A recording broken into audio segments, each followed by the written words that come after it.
देश का अग्रणी राज्य बनाने का लक्ष्य रखा गया है और इसके लिए जरूरी है करप्शन मुक्त सिस्टम। पिछले 1.5 साल में सीएम पुष्कर सिंह धामी ने करप्शन पर ताबड़तोड़ एक्शन लिया है, जो कि अपने आप में एक रिकॉर्ड है। देखिए।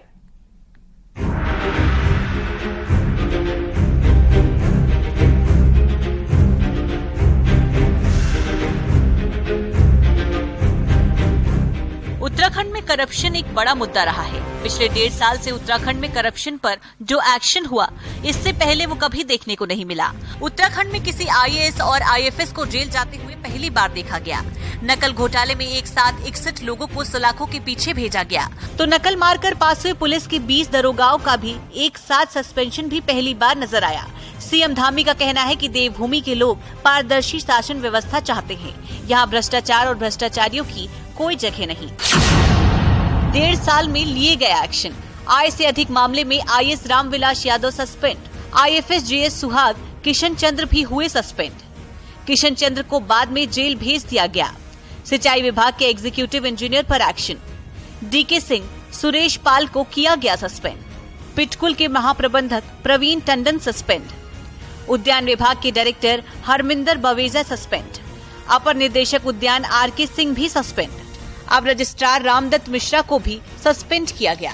टैक्स चोरी मामले में 3 अधिकारी हुए सस्पेंड।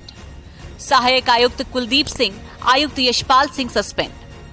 संयुक्त आयुक्त वीपी सिंह को भी किया सस्पेंड। जल संस्थान के अपर सहायक अभियंता हरदेव लाल सस्पेंड। ऊर्जा निगम के junior engineer Kundan Singh Rawat suspend. Uttarakhand देवभूमि है और देवभूमि को लोग हर प्रकार से स्वच्छ देवभूमि चाहते हैं, पारदर्शी देवभूमि चाहते हैं। इसलिए यहाँ पर भ्रष्टाचार जैसी चीजों का कोई स्थान नहीं है। इसलिए एक पारदर्शी शासन यहाँ पर हो, पारदर्शी व्यवस्था हो। इसलिए जो भी शिकायतें आ रही हैं या जो भी संदेह के मामले हैं, उन पर हम सख्त कार्रवाई कर रहे हैं। ये सिर्फ चंद बड़े नाम हैं जिन पर एक्शन हुआ। करप्शन के खिलाफ कार्रवाई की जद में आए सरकारी अधिकारियों की एक लंबी सूची है। यानी विकास के साथ साथ सिस्टम में भी सुधार जरूरी है। कि मुख्यमंत्री जी की जो एक इच्छा शक्ति है, वो एक नया उत्तराखंड बनाने की है। उन्होंने पहले ही कहा था कि हम 2025 तक उत्तराखंड का एक नया स्वरूप देंगे और ये उत्तराखंड देश का एक अग्रणी राज्य होगा। इस दौरान गड़बड़ी पाए जाने पर एसआईटी जांच, विजिलेंस की रेड और ट्रैप होने वाले घूसखोरों अधिकारियों की भी लंबी फेहरिस्त है। अब प्रत्येक विभाग में एक अफसर को विजिलेंस का नोडल अफसर नियुक्त किए जाने से भी हड़कंप मचा हुआ है। न्यूज़ 18 के लिए देहरादून से सुनील नवप्रभात की रिपोर्ट।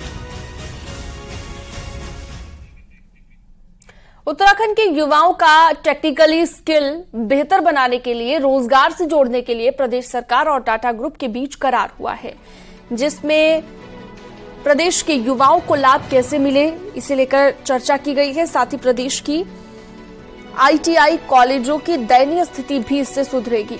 प्रदेश सरकार और टाटा ग्रुप के बीच ये करार हुआ है, जिसमें अब प्रदेश के 13 आईआईटी कॉलेजों को टाटा ग्रुप गोद लेगा और इन कॉलेजों में टाटा ग्रुप नई मशीनें और हर कॉलेज में 5 से 6 नए कोर्स और उनके लिए टीचर्स के साथ हर प्रकार की सुविधाओं को जोड़ेगा।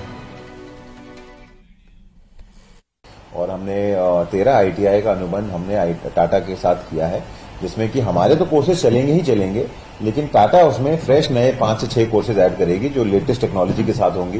पूरी मशीन लाना, अपने टीचर्स लाना, ट्रेन करना, वो टाटा का दायित्व होगा।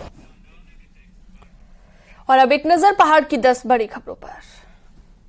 हरिद्वार में नेहरू युवा केंद्र को गलत तरीके से लीज दिए जाने के मामले को लेकर एसडीएम को जांच सौंपी गई। भारी बारिश के चलते जोशीमठ के थैंग गांव में 4 से 5 मकान खतरे की जद में आ गए हैं। एक शौचालय भी बह गया।